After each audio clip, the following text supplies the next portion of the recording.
Le partenariat parental dans le trouble alimentaire pédiatrique. Pourquoi et comment l'orthophoniste travaille avec les parents? Lorsque l'enfant est suivi pour son alimentation, l'orthophoniste sollicite régulièrement les parents pendant et entre les séances de soins. Cela s'appelle le partenariat parental. En effet, le rôle de l'orthophoniste n'est pas d'améliorer l'alimentation de l'enfant dans son bureau. L'objectif du soin est d'agir sur son quotidien. Or, ce sont les parents qui agissent chaque jour auprès de leur enfant. L'orthophoniste va les aider à faire un pont entre ce qui est travaillé en séance et les besoins de leur enfant au quotidien. Mais le rôle des parents commence même avant le démarrage des séances de soins orthophoniques. La prise de rendez-vous pour le bilan. Différentes situations sont possibles pour faire une demande de bilan orthophonique. Cela dépend de la conscience qu'ont les parents des difficultés alimentaires de leur enfant. Le niveau de conscience détermine le degré de motivation pour s'engager dans le soin orthophonique. En effet, les soins orthophoniques peuvent entraîner la modification des conditions de repas en famille, et cela n'est pas toujours simple. Parfois, le parent n'a pas conscience des difficultés de son enfant. Dans ce cas, la prise de rendez-vous se fera sur conseil d'une personne extérieure. La motivation qui vient du parent. Parfois, c'est le parent lui-même qui va demander à son médecin traitant une ordonnance. En difficulté face à l'alimentation de son enfant, le parent est alors moteur dans cette première demande. C'est ce qu'on appelle la motivation intrinsèque, celle qui vient du parent lui-même. Elle prend source dans les difficultés et questionnements accumulés au fil des jours.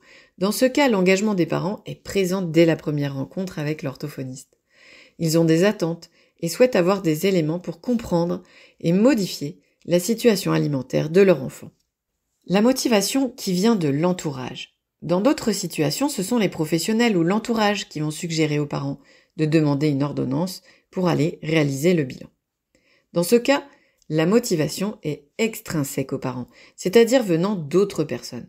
Cela arrive parfois lorsque c'est le premier enfant et que les parents ont peu de repères de développement. Cela arrive aussi lorsque les difficultés alimentaires sont présentes, mais que les parents se sont adaptés à la maison pour le confort de leur enfant, sans même s'en rendre compte.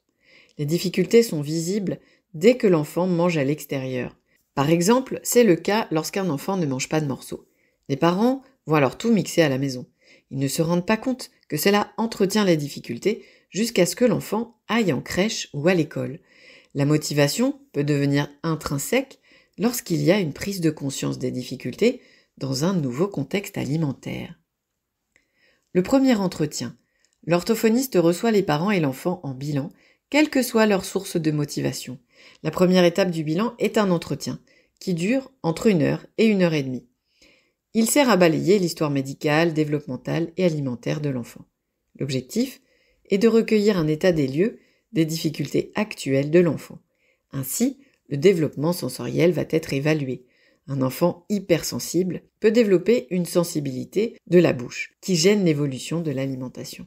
Le développement de la motricité du corps et de la bouche donne également des explications sur de possibles difficultés à téter ou à mâcher. Enfin, lorsque l'enfant peine à manger dans sa toute petite enfance, il peut devenir difficile à table. Mais cela est souvent une conséquence de difficultés sensorielles ou motrices, pas un manquement éducatif de la part des parents.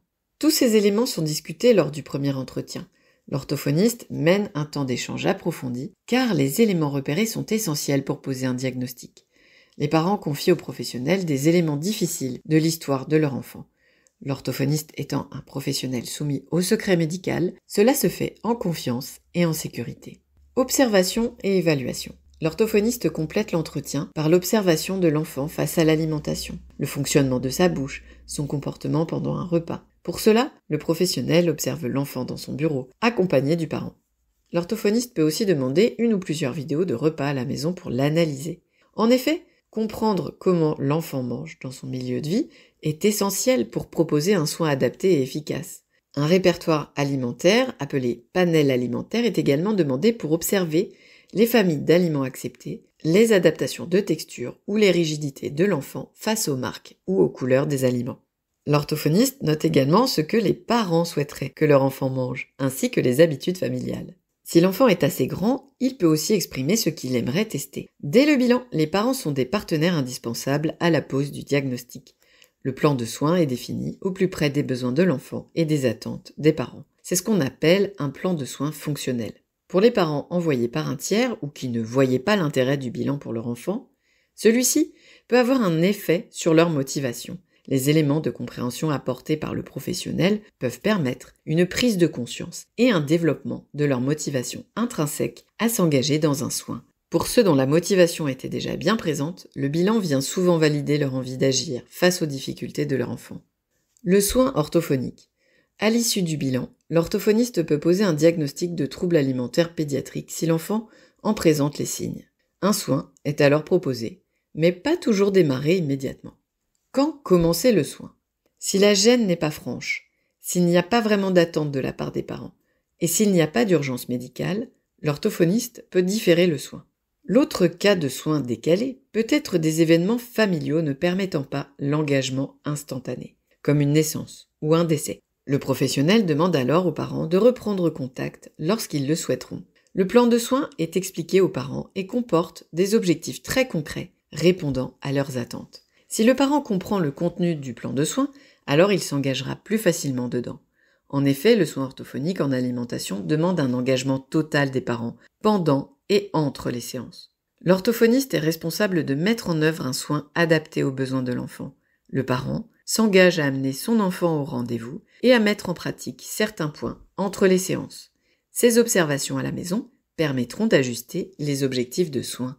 Les séances d'orthophonie en travail sensoriel ou moteur. Chaque enfant a un plan de soins bien précis que l'orthophoniste va définir grâce au bilan. L'enfant peut avoir des objectifs sensoriels, par exemple pour travailler une bouche trop ou pas assez sensible. Les objectifs peuvent être aussi moteurs, pour entraîner des mouvements pas assez toniques ou pas assez précis de langue, des lèvres, des joues. C'est ce qui est travaillé par exemple chez un bébé pour entraîner la succion ou chez un plus grand pour la mastication.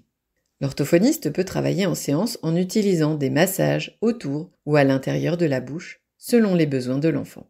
Le professionnel propose aussi des exercices pour bouger la bouche, en utilisant du matériel ou simplement avec les mains. En général, une séance par semaine est proposée, mais si rien n'est fait entre les séances, les effets des exercices seront moins importants. Ce n'est pas avec 30 minutes d'orthophonie par semaine que la bouche va évoluer. L'objectif est de réorganiser certains mouvements de bouche ou certaines sensations. C'est par la répétition des exercices que l'enfant pourra faire évoluer sa bouche. Mais selon l'âge de l'enfant, ce sont les parents qui assureront le suivi des exercices à la maison, car l'enfant ne pensera pas de lui-même à faire ce travail.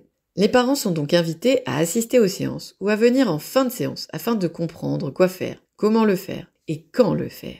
L'orthophoniste demande toujours que soient réalisées les activités réussies pendant la séance et non ce qui a été difficile. Les supports sous forme de fiches d'exercice, de fiches mission sont proposés afin d'aider les parents. Les séances d'orthophonie en exploration alimentaire. Lorsque les objectifs sont plutôt alimentaires, l'orthophoniste va définir le contenu des séances à partir des documents remplis par les parents lors du bilan. En effet, le professionnel partira des aliments que le parent souhaite travailler pour son enfant. Si l'enfant est assez grand, il pourra exprimer ce qu'il souhaite découvrir. On peut tout à fait travailler le hamburger en séance avec un ado qui souffre de ne pas pouvoir partager cela avec ses amis. Dans les séances d'exploration alimentaire, ce sont les parents qui apportent les aliments nécessaires à la séance. Un engagement est donc nécessaire afin d'anticiper cette logistique.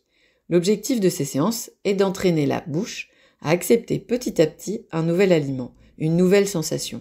La recherche nous montre que la bouche a besoin de 20 ou 25 présentations pour s'habituer à un nouvel aliment. C'est le processus d'habituation. La simple séance d'orthophonie ne suffit donc pas. L'orthophoniste prévoit des supports afin de poursuivre le processus à la maison. Le parent est le garant de la poursuite de ce travail afin que le soin puisse avancer. Quels que soient les objectifs de soins, l'enfant et son parent reviennent avec les fiches remplies à chaque séance. Un retour est fait sur la semaine écoulée et sur la réalisation des exercices. Selon les difficultés ou les réussites rapportées par les parents, l'orthophoniste ajuste le contenu de sa séance. Le soin orthophonique se fait donc en co-construction, grâce aux interactions constantes entre le professionnel, les parents et l'enfant. La fin du soin. L'orthophoniste propose régulièrement un point d'évolution. Ce point permet de valoriser certains progrès, d'ajuster le contenu des séances si de nouvelles attentes émergent. Il permet aussi d'échanger en cas de difficulté du côté des parents ou de l'enfant à réaliser les tâches demandées à la maison. L'orthophoniste en profite pour reprendre certaines explications ou changer sur la perspective d'une pause dans le soin. Cette pause peut être décidée pour différer la suite du soin en cas de difficulté d'engagement ou d'événements familiaux ne permettant pas d'être disponible aux soins orthophoniques. La pause peut aussi être décidée car les parents rapportent une évolution positive dans le comportement de l'enfant. Il goûte plus facilement, devient curieux, le panel alimentaire s'élargit. Les repas à la maison sont moins lourds, la vie sociale alimentaire, comme à la cantine ou au restaurant, devient possible. Pour faire une pause, tout ne doit pas être parfait. C'est l'échange entre les parents et l'orthophoniste qui aide à la prise de décision. Lorsque le parent se sent suffisamment outillé pour continuer avec son enfant, la pause est décidée ensemble avec la possibilité de se revoir de manière plus espacée. À chaque étape du soin orthophonique alimentaire, le parent est un partenaire essentiel. Dès le bilan, il rend compte de la situation de son enfant, de ses attentes, de son vécu. Il donne toutes les informations nécessaires à la pose d'un diagnostic en cas de troubles alimentaires pédiatriques. En cas de travail moteur ou sensoriel en séance d'orthophonie, le parent sera garant de l'entraînement de la bouche plusieurs fois entre chaque séance, indispensable pour l'efficacité du soin. Le parent exprime ses attentes et ses habitudes alimentaires familiales. Cela permet à l'orthophoniste d'ajuster la proposition de soins au plus près des besoins. Le but du soin orthophonique n'est pas de rendre l'enfant bon goûteur ou bon mangeur dans le bureau du professionnel. L'objectif est de rendre l'alimentation de l'enfant plus confortable dans ses différents contextes alimentaires, comme à la cantine ou à la maison. Pour travailler sur les situations du quotidien, l'orthophoniste ne peut pas le faire sans le parent partenaire. Enfin, au fil des séances, le partenariat passe aussi par une communication dynamique régulière. Le parent rapporte les signes, montrant une évolution favorable à la décision de pause, voire un arrêt du suivi. En soins d'alimentation, mais aussi dans les autres soins pédiatriques, l'orthophoniste n'est pas un soignant magicien.